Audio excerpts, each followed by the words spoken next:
Hello दोस्तों, आज हम जानते हैं कि किस प्रकार से चंद्रमा जो है घटता हुआ और बढ़ता हुआ नज़र आता है।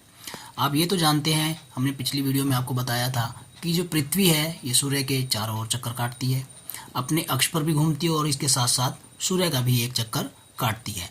अब देखिए, जो चंद्रमा है वो पृथ्वी का चक्कर काटता है। चंद्रमा क्या करता है? पृथ्वी की परिक्रमा करता है और पृथ्वी जो है सूर्य की परिक्रमा करती है।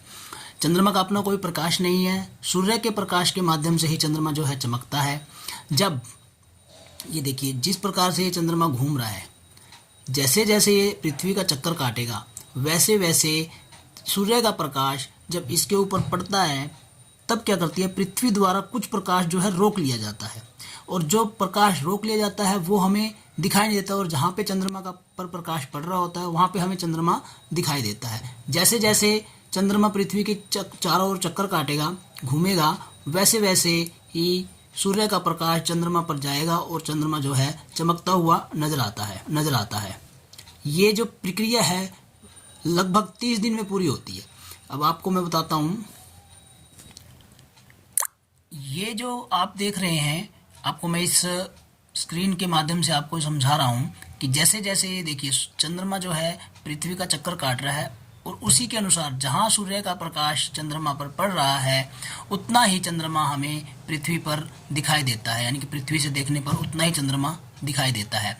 और जब ये इसका प्रकाश बिल्कुल ही कम हो जाता है कि चंद्रमा का प्रकाश जो है सूर्य चंद्रमा पर प्रकाश तो डाल रहा है लेकिन पृथ्वी पर उसका प्रकाश बिल्कुल दिखाई नहीं दे रहा, तब क्या होता है, ये पूर्ण अमावस्या का दिन होता है, यानी कि मून उस दिन बिल्कुल नहीं दिखाई देता। और इसके बाद धीरे धीरे डे 1 से शुरू करके ये धीरे धीरे जो है प्रकाश में आपको देखिए दिखाई देगा। ये प्रकाशमान होता चला जाएगा, धीरे धीरे चलेगा और 15 दिन के बाद जो है पूर्ण चंद्रमा आपको नजर आएगा। 15 दिन के बाद पूर्ण चंद्रमा नजर आएगा और जब ये 15 दिन के बाद पूर्ण चंद्रमा नजर आ जाता है, इसे फुल मून बोलते हैं और फुल मून को पूर्णिमासी भी बोलते हैं, यानी कि पूर्णिमा का दिन। और इसके बाद से यह घटना शुरू हो जाता है, धीरे धीरे घटता चला जाता है। ठीक है, तो ये आपने इस प्रकार से जाना है कि ये जो चंद्रमा है पृथ्वी की परिक्रमा करने के कारण ही इसकी कलाएं जो हैं दिखाई देती हैं घटती और बढ़ती हुई। देखिए, चंद्रमा जो है पृथ्वी की परिक्रमा कर रहा है धीरे धीरे और ये कार्य जो है 29.5 दिन यानी कि 29.5 दिन में पूरा करता है।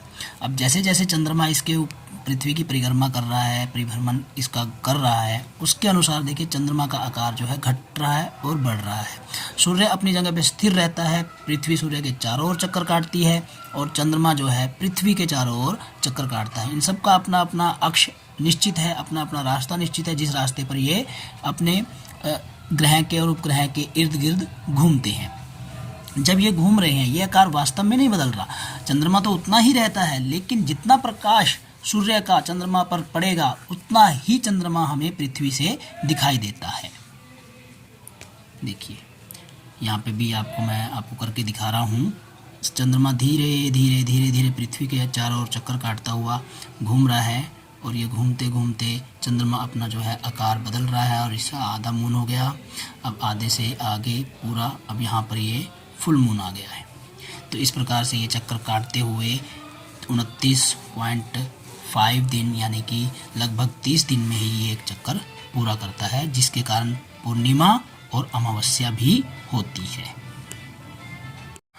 उम्मीद करता हूँ दी गई जानकारी जो है आपको पसंद आई होगी और आपने जो है चंद्रमा की कलाएं, चंद्रमा का घटता बढ़ता आकार जो है जान लिया होगा कि किस प्रकार चंद्रमा का आकार जो है घटता बढ़ता है और क्यों अमावस्या होती है और क्यों ही पूर्णिमा का दिन आता है।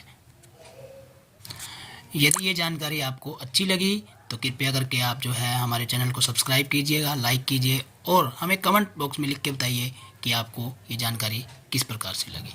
धन्यवाद।